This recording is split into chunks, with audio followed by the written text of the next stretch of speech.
Punjabi radio USA पेश करता है अज दा दिन सिख इतिहास विच।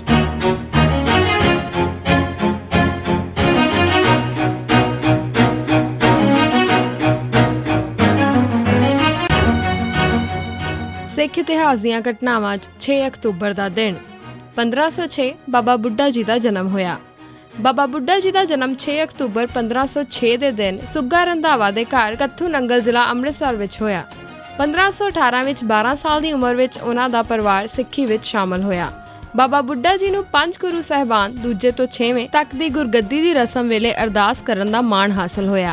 1661 गुरु हर राय साहिब ज्योति जोत समाए।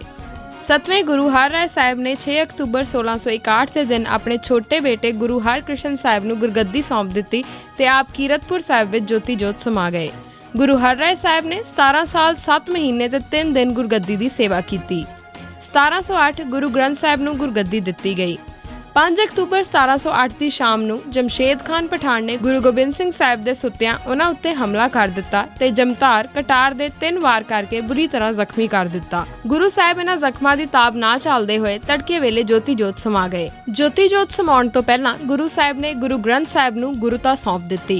उन्हां कहा कि अगे तो सिख इंसानी गुरु दी थां ते सिर्फ शब्द गुरु तो अगवाई लिया करनगे। कौम दे सियासी समाजिक ते भाईचारक मसलियां वास्ते सिख गुरु दी मत सिੱਖਿਆ मुताबिक विचार करके फैसला लिया करनगे। 1985 चौहान ने मन्निया सुरजीत सिंह बरनाला नूं असीं जान बुझ के जिताया। राजीव लौंगोवाल समझौते वेले यह भी तय होया सी कि सुरजीत सिंह बरनाला नूं पंजाब दा मुख मंत्री बनाया जावेगा। 17 अगस्त नूं चोण कमिशन ने पंजाब असैंबली दीआं चोणां वास्ते 25 सितंबर की तारीख मिथ दित्ती सी। लौंगोवाल धड़े ने चोणां विच इकल्ले लड़न का ऐलान कर दिता। सरकारी एजेंसियां ने बाबा जोगिंदर सिंह तो चोणां का बायकाट करन का ऐलान करवा दिता। बाबा दल का कन्वीनर सिमरनजीत सिंह मान जो उस वक्त जेल विच सी ते होर बहुत सारे वर्कर चोण लड़न दे हक विच सन, पर बाबे दी जिद ने उन्हां दी कोई पेश ना जाण दित्ती। बाद विच इस दा चोखा घाटा पिया। इन्हां चोणां 'च फेडरेशन दे बहुत सारे वर्करां नूं गिरफ्तार करके जेलां विच डक दित्ता गया। इन्हां गिरफ्तारियां दी गिणती 1000 दे करीब सी। मिथे मुताबिक 25 सितंबर नूं पंजाब 'च वोटां पईआं। इन्हां चोणां विच कांग्रेस ने बड़े कमज़ोर उम्मीदवार खड़े कीते। दूजे पासे सरकार ਦੀਆਂ ਏਜੰਸੀਆਂ ने बाबा जोगिंदर सिंह संयुक्त अकाली दल ਕੋਲੋਂ ਚੋਣਾਂ ਦਾ ਬਾਈਕਾਟ ਕਰਵਾ ਦਿੱਤਾ ਹੋਇਆ ਸੀ। ਨਤੀਜੇ ਵਜੋਂ ਸੁਰਜੀਤ ਸਿੰਘ ਬਰਨਾਲਾ ਦੇ 74 ਉਮੀਦਵਾਰ ਜਿੱਤ ਗਏ ਤੇ ਉਹ 29 ਸਤੰਬਰ ਨੂੰ ਮੁੱਖ ਮੰਤਰੀ ਵੀ ਬਣ ਗਏ। 6 ਅਕਤੂਬਰ 1985 ਦੇ ਦਿਨ ਕੇਂਦਰੀ ਗ੍ਰਹਿ ਮੰਤਰੀ SB ਚੌਹਾਨ ਨੇ ਸ਼ਰੇਆਮ ਕਿਹਾ ਕਿ ਪੰਜਾਬ ਵਿੱਚ ਕਾਂਗਰਸ ਦਾ ਮੁੜ ਤਾਕਤ ਵਿੱਚ ਆਉਣਾ ਠੀਕ ਨਹੀਂ ਸੀ। ਦੂਜੇ ਲਫ਼ਜ਼ਾਂ ਵਿੱਚ ਉਸਨੇ ਮੰਨਿਆ ਸੀ ਕਿ ਪੰਜਾਬ ਵਿੱਚ ਕਾਂਗਰਸ ਨੇ ਚੋਣਾਂ ਜਾਣ-ਬੁੱਝ ਕੇ ਹਾਰੀਆਂ ਸਨ।